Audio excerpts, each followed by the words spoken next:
Hello दोस्तों, welcome to my channel the best future study point. आज हम वर्ण का टेस्ट लेंगे जो कि हिंदी व्याकरण का होता है।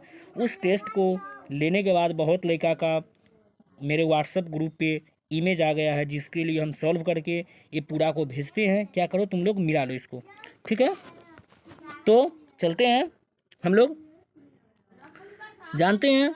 सबसे पहले हमको वर्ण को बनाने से पहले क्या करना है, वर्ण का क्वेश्चन 1 नंबर। इससे पहले कुछ बेसिक रूल जान लेंगे कि क्या उच्चारण स्थान क्या होता है, इसके बारे में तब हम चलेंगे, ठीक है। तो सबसे पहले जानेंगे उच्चारण स्थान, यानी कि कौन चीज़ को कहाँ से बोलेंगे। कंठ, जैसे कि कंठ, कंठ से हम लोग बोल सकते हैं अ, आ, क, ख, ग, घ, ह। अंगा नहीं आएगा इसमें। और विसर्ग, और विसर्ग। इसमें ऑप्शन पूछ सकता है क का उच्चारण स्थान, तो क का उच्चारण स्थान क्या हो जाएगा, कंठ। इसी प्रकार से क्वेश्चन पूछेगा, इसीलिए हम कुछ देखो, जैसे कि आपको 1 नंबर क्वेश्चन दिया गया है क का उच्चारण स्थान, तो क का उच्चारण स्थान क्या हो जाएगा, कंठ। इसी प्रकार से तुम्हारा दिया जाएगा। तो नेक्स्ट क्वेश्चन, नेक्स्ट समझते हैं पॉइंट को। तालु, तालु बोला जाता है ई, च, छ, ज, झ, य और स। मृदा बोला जाता है ऋषि, ऋषि, ट, ठ, ड, ढ। देखो इसमें न नहीं है, र और स, ये जो होता है वो बोला जाता है मृद से। दांत से बोला जाता है ल, ट, ठ, ड, ढ, न, ल और स, ये सारे दांत से बोले जाते हैं। ओठ से बोले जाते हैं उ, प, फ, ब, भ। कंठ जो है, जो कंठ और नासिक, अब देखो 2 पॉइंट से, कंठ से भी और नासिक से, दोनों से बोला जाता है अंग। जैसे बोलेगा अंग का उच्चारण स्थान क्या होता है, तो कंठ तालु दोनों होगा। नेक्स्ट पॉइंट में चलते हैं। मृदा का क्या हो जाएगा, मृद नासिक का ज, दंत ओठ का क्या हो जाएगा ब, तालु नासिक का क्या हो जाएगा न, ओठ नासिक का क्या हो जाएगा म, और नासिक का क्या हो जाएगा अनुस्वार, अनुस्वार का होता है। कंठ ओठ का हो जाएगा ओ और ओ, कंठ तालु का हो जाएगा ए और ए। चलते हैं नेक्स्ट क्वेश्चन नंबर 1 की ओर। क्वेश्चन नंबर 1 क्या है, चलते हैं। क्वेश्चन नंबर 1 बोल रहा है क वर्ण का उच्चारण स्थान, क का क्या हो जाएगा बुआ, कंठ हो जाएगा। नेक्स्ट क्वेश्चन की ओर चलते हैं। प का उच्चारण स्थान, प का क्या हो जाएगा, प बोल के देखो तुम लोग, ऑप्शन कमेंट करो क्या होगा। प देखो, प को बोलेंगे तो दंत का प्रयोग होता है, या कंठ का होता है, या ओठ का होता है, या तालु का होता है। 5 सेकेंड का आपको समय देते हैं, आंसर कमेंट करो। ए सही हो तो ऑप्शन ए दो, बी सही हो तो बी हो दो, सी सही होगा तो सी दो, और डी सही होगा तो डी दो। चलो, प का उच्चारण स्थान क्या होगा, ऑप्शन 5 सेकेंड देते हैं। 5, कमेंट करो, 5, 4, 3, 2, 1। प का उच्चारण स्थान होगा, वो होगा ओठ। प बोल के देखो तुम लोग, ओठ होगा। तो कोई भी क्वेश्चन बनाने से पहले उसको 1-2 बार बोल के देख लो, उसके बाद बना देना। नेक्स्ट क्वेश्चन 3 नंबर की ओर चलते हैं। घ का उच्चारण स्थान होता है कंठ, तालु, दंत, मृदा। घ का उच्चारण स्थान होगा, वो होगा 3 का बी नंबर सही, तालु। नेक्स्ट क्वेश्चन की ओर चलते हैं, 4 नंबर क्वेश्चन की ओर। 4 नंबर क्वेश्चन बोल रहा है ख का उच्चारण स्थान, तो ख का उच्चारण स्थान तो कंठ से होगा, क्योंकि हम लोग पढ़ चुके हैं। नेक्स्ट क्वेश्चन की ओर चलते हैं।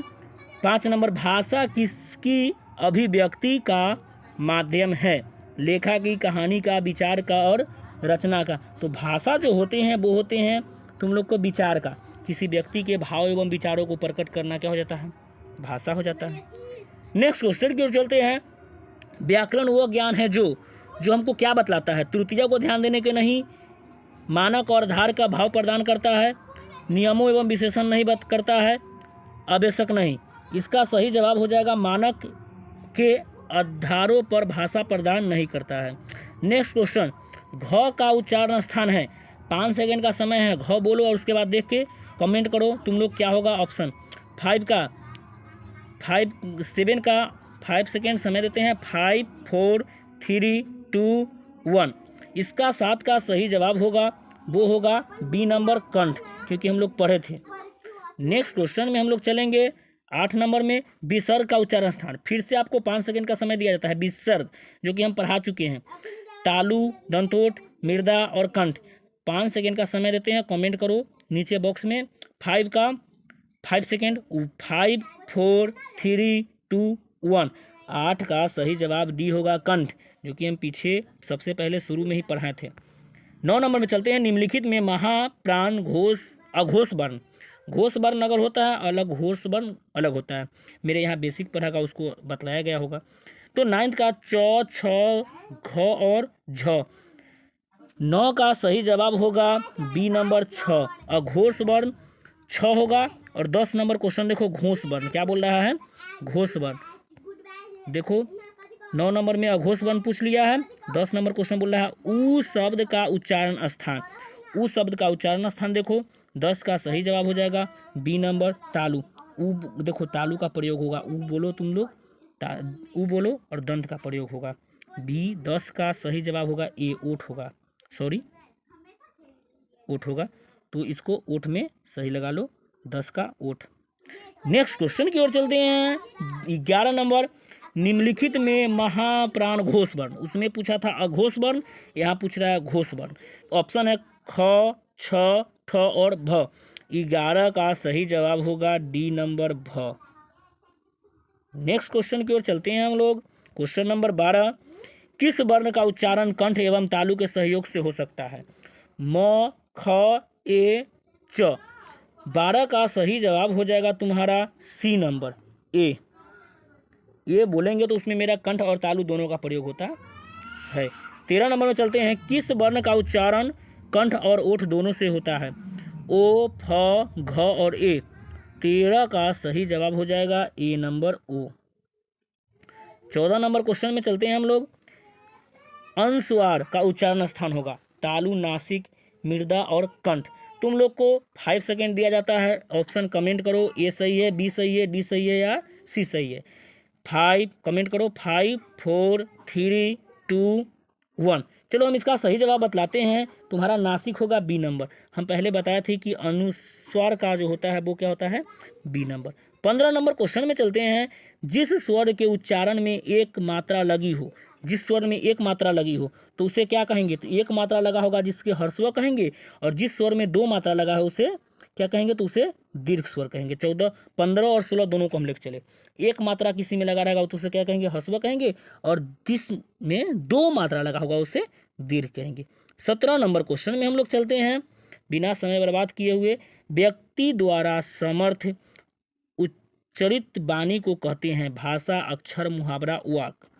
17 का सही जवाब होगा ए नंबर। नेक्स्ट क्वेश्चन में 18 नंबर में चलते हैं। किसी एक ध्वनि या ध्वनि समूह के उच्चरित न्यूनतम इकाई, सबसे छोटी इकाई हम लोग पढ़ चुके हैं कि जिसको भाषा, अक्षर, मुहावरा, वाक्, तो हम लोग जानते हैं कि सबसे जिसका खंड या टुकड़ा नहीं किया जाता उसे क्या कहते हैं? अक्षर। तो सबसे छोटी मेरा क्या हो जाएगा? अक्षर। अक्षर को ही हम लोग क्या कहते हैं? वर्ण। आज मेरा चैप्टर भी क्या है? वर्ण ही है। चलते हैं 19 नंबर क्वेश्चन में। जिन ध्वनि के उच्चारण के समय हवा बिना किसी रुकावट के मुंह से निकलती है उन्हें क्या कहते हैं? कोई चीज़ बोलेगा तो लगातार हवा, मतलब कि बिना रुकावट के, तो ऐसे वर्ण को भाषा बोलते हैं, अक्षर बोलते हैं, स्वर बोलते हैं, व्यंजन बोलते हैं। 19 का सही जवाब हो जाएगा सी नंबर, स्वर बोलते हैं। 20 नंबर में, जिस वर्ण के उच्चारण स्थान के स्वर की सहायता लेना पड़ती है उसे क्या कहते हैं? भाषा, अक्षर, स्वर और व्यंजन। तो स्वर्ण के जोड़ के बोलेंगे तो उसे क्या कहेंगे? व्यंजन कहेंगे। 20 का क्या हो जाएगा? स्वर है जो सिंपल ऐसे ही बोल सकता है, लेकिन व्यंजन में किसका जोड़ लगेगा? स्वर वर्ण का। नेक्स्ट क्वेश्चन की ओर चलते हैं। 21 नंबर में, जिन वर्ण के उच्चारण में जीभ, तालु, दंत तथा ओठ आपस में हल्का स्पष्ट होता है उसे क्या कहते हैं? तो जिसमें जीभ भी आना चाहिए, तालु भी, दंत भी और ओठ भी, तो ये सारे मिलते हैं उसे अंतस्वर व्यंजन वर्ण कहते हैं।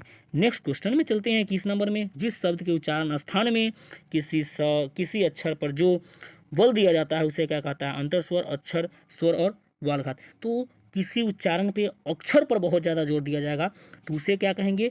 बालघाट बोलेंगे, बालघाट।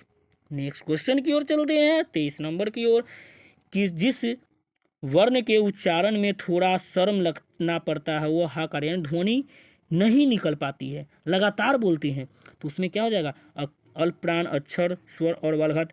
तो 23 का सही जवाब हो जाएगा ए नंबर, अल्पप्राण। थोड़ा सा क्वेश्चन टॉप डाला गया है क्योंकि बिहार बोर्ड में तुम लोग को इजी नहीं पढ़ाया जाएगा, थोड़ा क्वेश्चन घुमा फिरा के डालता है, इसलिए हम भी थोड़ा हाई लेवल का डाल दिए थे। 24 नंबर क्वेश्चन में चलते हैं। प्रत्येक व्यंजन का पहला, तीसरा और पंचमा, प्रत्येक व्यंजन का पहला, तीसरा और पंचमा वर्ण क्या होते हैं? तो जिसका पहला और तीसरा और पंचमा पूछ देगा तो उसका क्वेश्चन होगा तो उसका सही जवाब होगा अल्पप्राण। ठीक है। अब देखो अगला क्वेश्चन में क्या है, जो बोल रहा है जिन व्यंजन के उच्चारण में अधिक परिश्रम लगाया तथा उसके हाकर में ध्वनि निकलती है तो उसे क्या कहते हैं? अल्पप्राण, अक्षर, महाप्राण, वर्गत। 25 का सही जवाब हो जाएगा सी नंबर, महाप्राण, जो कि क्वेश्चन एक बार और पहले बोला गया था। नेक्स्ट क्वेश्चन में चलते हैं 26 नंबर में। प्रत्येक व्यंजन का दूसरा और चौथा, पहला था पहला, पंचमा और छठा, इसमें क्या बोल रहा है? दूसरा और चौथा वर्ण कह दे तो उसे क्या कहेंगे? तो दूसरा चौथा बोलेगा तो उसका सही जवाब हो जाएगा सी नंबर, महाप्राण। नेक्स्ट क्वेश्चन में चलते हैं हम लोग 27 नंबर में। जब एक ध्वनि दो व्यंजन से मिले के बनता है तो उसे क्या कहते हैं? तो जब एक व्यंजन जो है, जो दो ध्वनि यानी कि दो अक्षर से मिलके बनेगा तो उसको क्या कहेंगे? तो उसे संयुक्त ध्वनि कहेंगे। चलते हैं 28 नंबर क्वेश्चन में। 28 नंबर क्वेश्चन बोल रहा है निम्नलिखित में संयुक्त ध्वनि, अभी तुरंत पढ़े हैं संयुक्त व्यंजन। देखो बोल रहा है ऑप्शन ट्र, छ, ठ और भ। तुम लोग दिमाग लगाओ कि दो गो चीज़ से क्या बना हुआ है? त्र बना हुआ है दो अक्षर से, या छ बना हुआ है, या ठ बना हुआ है, या भ लगा हुआ है। तो हम तुमको समय देते हैं 5 सेकेंड का, इसमें तुम हमको बताओ कि क्या होगा। कमेंट कर दो नीचे कि क्या इसका आंसर होगा। ए सही होगा तो ए लिखो, त्र सही होगा, छ सही होगा तो बी लिखो, ठ सही होगा तो सी लिखो, भ सही होगा तो डी लिखो। लेकिन दो संयुक्त ध्वनि किसे कहते हैं? जिसमें दो व्यंजन बना हो, दो व्यंजन लगा हो। त्र, छ, ठ और भ। तुम लोग लगाओ, 5 सेकेंड का समय देते हैं, कमेंट करो। 5, 4, 3, 2, 1। देखो अब ट्र जो है तुम्हारा, तो इसमें क्या होता है कि दो इसमें ही लगा हुआ है, तो और त्र। तो क्या होता है इसका सही जवाब क्या हो जाएगा? ए नंबर हो जाएगा। देख लो, मिला लो, सबका सही होना चाहिए। नेक्स्ट क्वेश्चन में चलते हैं 29 नंबर में। किस शब्द के उच्चारण में जो विराम आता है उसे क्या कहते हैं? किसी भी चीज़ को बोलते हैं तो उसमें रुक जाते हैं। इसका भी आंसर आप लोग कमेंट करो। अल्प प्राण, संगम, महाप्राण, वर्गात। तो जहाँ किसी चीज़ को रुक जाते हैं और जो चीज़ मिलता है बाद में तो उसे क्या कहेंगे? संगम ही बोलेंगे ना। तो इसको कमेंट कर दो तो लोग अपना option A, B, C, D जो सही है कमेंट करो। ऑप्शन 5 सेकेंड दिया जा रहा है। 5, 4, 3, 2, 1।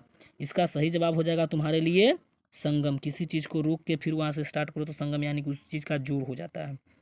नेक्स्ट क्वेश्चन में चलते हैं जो कि लास्ट है। निम्नलिखित में से ऊष्म वर्ण कौन है? स, छ, ठ और भ। 30 का सही जवाब हो जाएगा ए नंबर, 100 नंबर। इसके बाद क्वेश्चन पर डे आपको इसी प्रकार से पीडीएफ दिया जाएगा, जो कि पीडीएफ दिया जाएगा पहले आधे घंटा पहले, और इसको बना के आप लोग को क्या करना है? देना है। और इसको देने के बाद आप लोग को क्या होगा कि टेस्ट देना पड़ेगा इसको, पीडीएफ के थ्योरी, और उसके बाद क्वेश्चन हम मिला के आप लोग को दे देंगे कि कौन सा क्वेश्चन जो आप लोग को कैसे इसका आंसर है उसको आपको मिला लेना पड़ता है। तो मेरा व्हाट्सअप ग्रुप पे जो कि एग्जाम एक्सप्रेस है, डिस्क्रिप्शन में लिंक रहेगा, वहाँ से जुड़ जाइए। और मेरे टेलीग्राम चैनल पर भी जुड़ जाइए वहाँ से जाकर। और साथ साथ आप लोग को ये सारे टेस्ट के provide her chapter by chapter, चाहे वो ग्रामर हो या क्या हो, जो हो, ग्रामर हो, बुक से हो, चैप्टर से हो, सारे आपको प्रोवाइड कराए जाएंगे। Okay, thanks. आई होप कि वीडियो आपको अच्छा लगा होगा। और the best physics study point channel को सब्सक्राइब करिए, लाइक कीजिए और इससे जुड़े रहिए ताकि आपको बिहार बोर्ड में अच्छे नंबर लाने की बहुत ज़्यादा आपको मिल पाए। Okay, thank